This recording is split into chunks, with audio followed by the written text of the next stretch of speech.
why you have a lot of Jewish neighborhoods outside the walls and not so many of the others. Okay? Jofi. Welcome to Mishkenot Sha'ananim.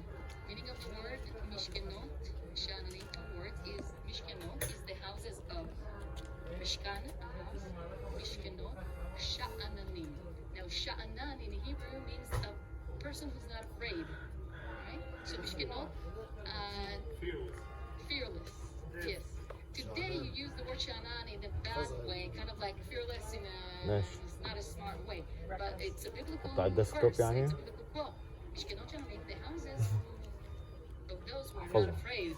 As you can understand, they were very afraid. What are they afraid of? The neighborhood of the fearless. Well, first of all, I want to remind you that it was much safer to be inside the house. Right? مشاكس كان Keep you safe.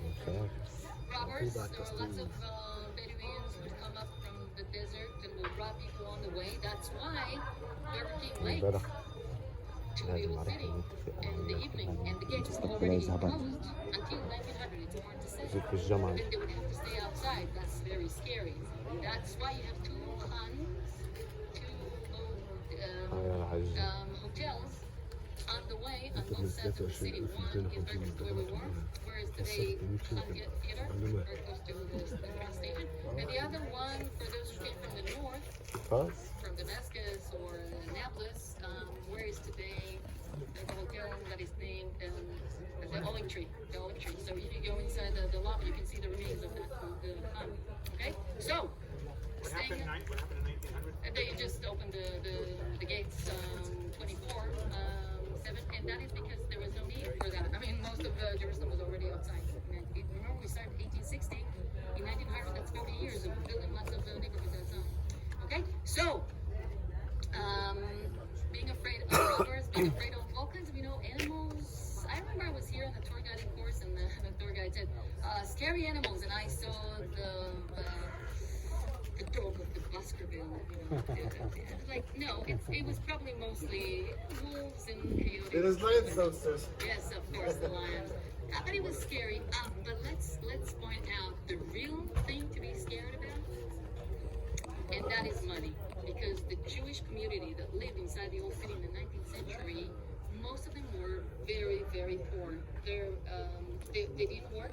Their reason to be in Jerusalem in the first place is because they were sent by their communities from all over the world, especially Europe, to hold and keep the Jewish existence in Jerusalem. All right, so their goal was to live in Jerusalem and then pray and learn Torah. That's it. So who's going to support them? I mean, they have to live for something, right? They were given money from the diaspora. Exactly. It was called ha-chaluka, which means the money that was given out. And that is because their leaders would get all the money from the donors, from Warsaw, from Holland, the Netherlands, from whatever. And all this money would be spread among the community in order to let them live. But you can understand that it was not a lot of money, and it had to be spread among the people, so they were very poor. And their fear was that once they go outside the walls of Jerusalem, they would not be living in Jerusalem anymore. And this money was given from Jews in the diaspora to the Jews who live in Jerusalem. So if you leave the city, well, too bad for you, right? Go away. Also, don't forget how hard it is mentally to leave your community. You have to take your kid from school to another school because if there's going to be a school outside, you don't have your synagogue anymore because you're in a new community. It's hard mentally. How many of us will leave everything and just go to the to the wilderness of Jerusalem? Not too many, right? So somebody had to convince them, and it's just I want you guys to feel the problem here. On one hand, we all understand that we must leave the old city. We're packed every time there is a plague.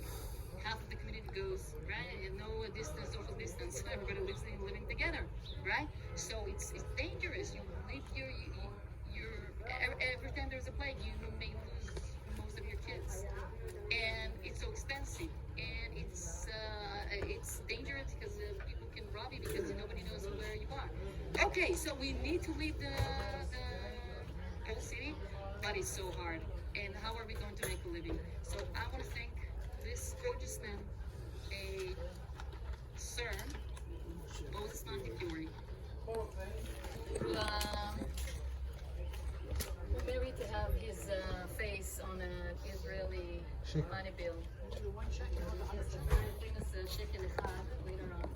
So Montefiore was a nobleman, Jewish man from England, who was so wealthy that at age 40, I checked it out because everybody comes with a new number. I'm telling you, when he was 40, he did not have to work anymore, and he decided to dedicate his life